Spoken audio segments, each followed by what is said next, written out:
coming behind them will feel an obligation to protect the environment, and at least to give it back to the next generation in as good a shape as we found it.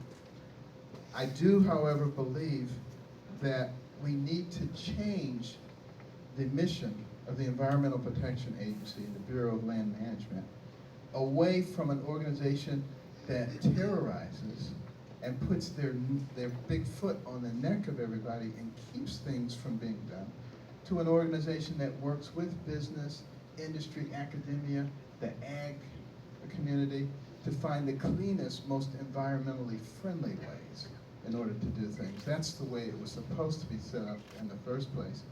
And you know, we have to make sure that when we do things, they make sense.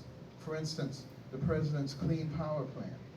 The Environmental Protection Agency has said if we implement every aspect of it, the benefit will be that we will reduce the Earth's temperature by 0.05 degrees Fahrenheit in 85 years.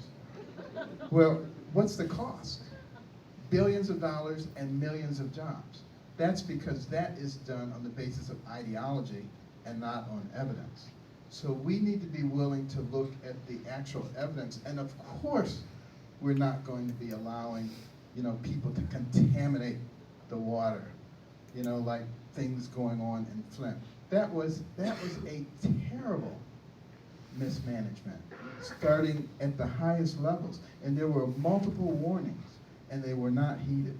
We have to make sure that that does not happen, because the cost of that lead poisoning to those children is going to end up being billions of dollars, and that did not have to happen.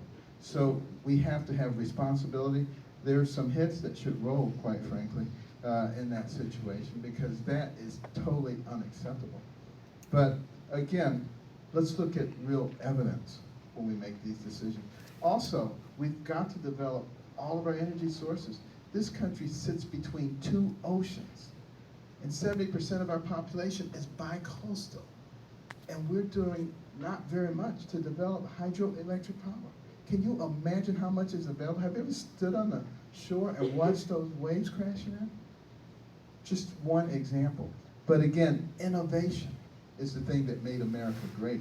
And the thing that is stifling the innovation right now is unnecessary regulations. I'm not a person who wants to get rid of every regulation, but I want to look at the regulations on a cost-benefit ratio. And if the cost is greater than the benefit, we need to re-examine that situation. And yes? Dr. Carson, thank